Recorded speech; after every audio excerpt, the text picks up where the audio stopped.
What's up guys, I'm here with the TW200 and the Honda Trail. Both of these bikes need to have their valve clearances checked. I've put some miles on both. This is a 2026 TW. It's got 1,271 miles. And yeah, I haven't done a valve clearance for either one, or any bike for that matter, so we're gonna do it today.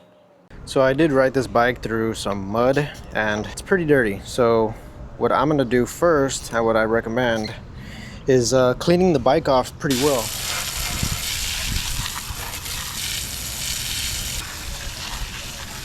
And I know they're both overdue, especially the Honda. You don't have to tell me, but we're doing it today and I'm sure they're fine. I'm starting on the TW because, well, I think it's gonna be harder, honestly. You gotta remove the seat, you gotta remove the gas tank, you gotta remove the plastic panels on the sides, and for the Honda you pretty much don't have to do anything. Just, I mean, the engine's kind of laid forward, and you can access both without having to take anything off the bike besides the valve covers, of course. So yeah, starting on the T-Dub. I'm going to use this 5-gallon paint bucket to set the T-Dub on, just for the sake of having it level. And honestly, for camera views, I think it's going to be easier. I learned this trick from some other guy. Don't remember his name, sorry. But tip the bike over, position the right peg in front of the paint bucket, and then just kind of grab the exhaust or something solid and just lift with your hips. Ugh.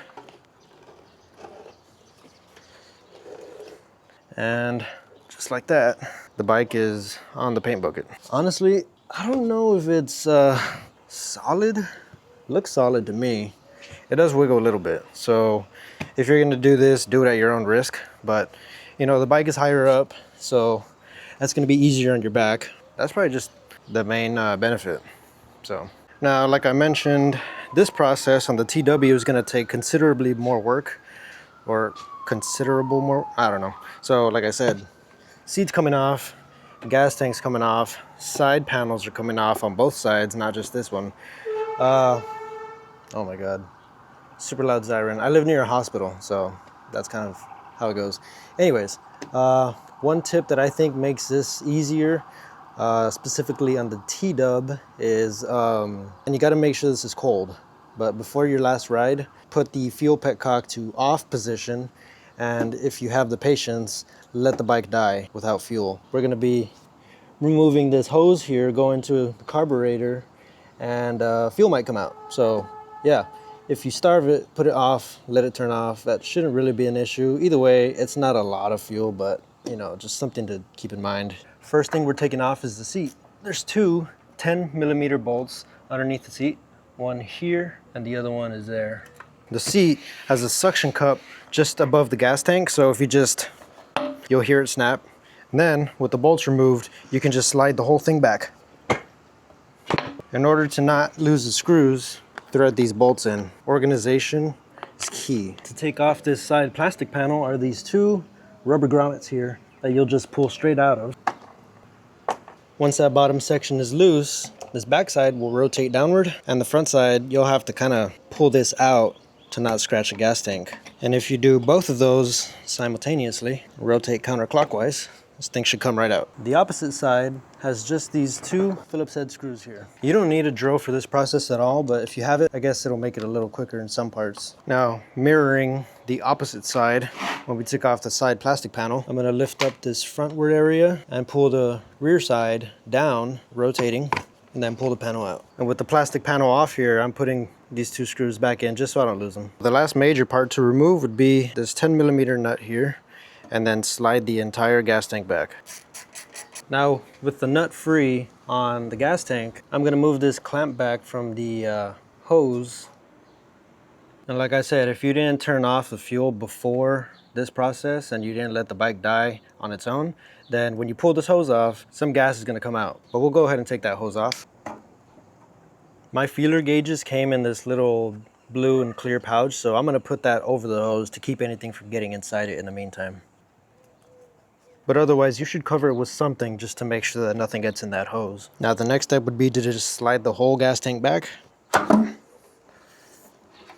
Now, with everything out of the way that we need to complete this process, best practice would probably be to come in here over the covers and just wipe away any loose dirt that might be, falling into there once we take the actual cover off. So on some of these, my ratchet with the attached Allen key doesn't have the clearance it needs to get in and loosen it. I'm gonna improvise and just put it in there by hand. And while I hold it there, turn the Allen key with an adjustable wrench. I had the same problem here on the exhaust side. It's probably more trouble than it's worth to, take off this throttle cable. So for this last bolt, just kind of push it in there and tweak that cable out of the way. They'll be impossible to get confused because the intake side only has 2 bolts while the exhaust side has 3.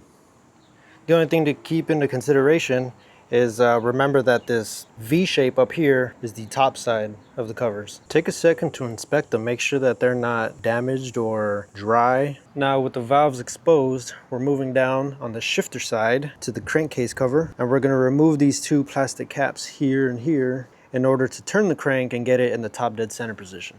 Now using a flathead, we'll take them off. Now you're going to turn the crank counterclockwise with the direction that it moves normally. With the 17mm, you can turn the crank and you'll see the valves moving. And you're looking for this symbol that looks almost like a long H. And just after that is a straight line. That would indicate that it is in top dead center. I realized my wording here could lead to some confusion, so it's important to remember that the crankshaft makes 2 full rotations for every rotation of the cam. So even if you see that symbol through the little sight hole, you could be in the exhaust stroke, which would leave the exhaust valve open. So you'll have to make a full rotation on the crankshaft again.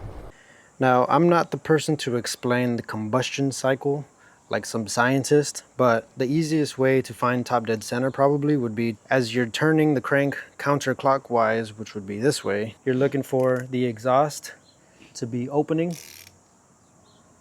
and then closing, and then immediately after that the intake side will be opening,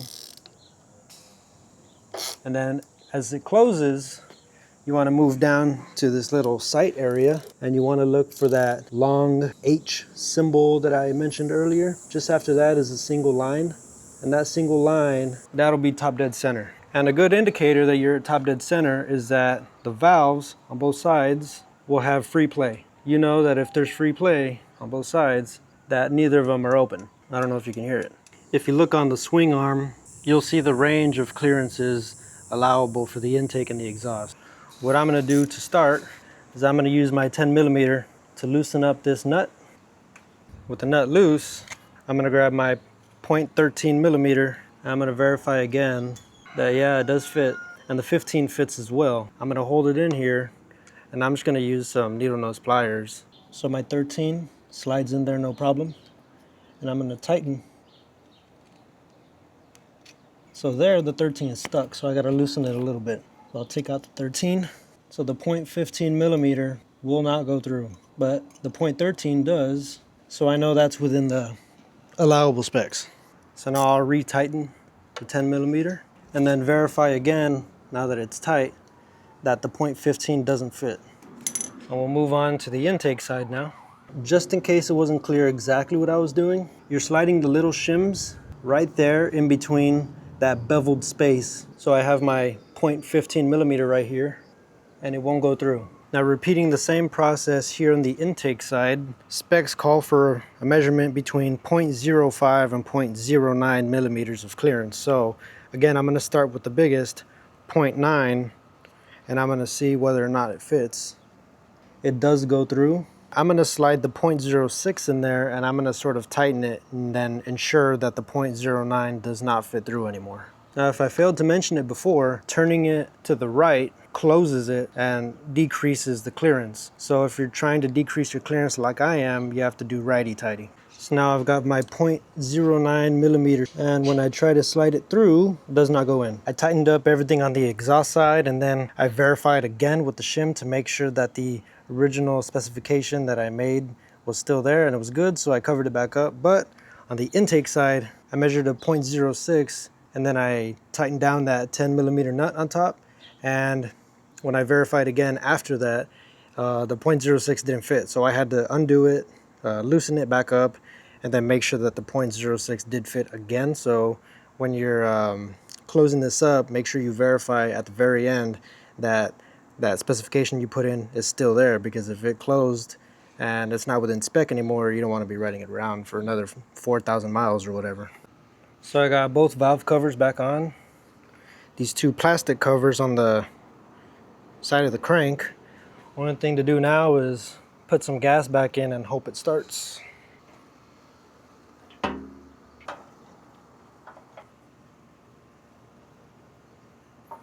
Fuel on and start it up.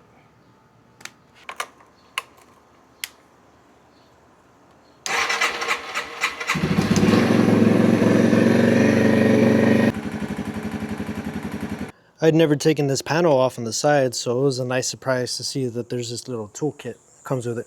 Anyway, I'm retightening the gas tank now and putting back the plastic side panels, and that should be it. So the gas tank is back on, tightened. Time to put back the plastic side panels on both sides, the seat, and then I'm gonna take it out for a ride. This video is a sort of twin post for the same process with my Honda Trail, so go watch that one as well if you're interested. Anyways, thanks for watching. Please like and subscribe if you enjoyed or if this was helpful.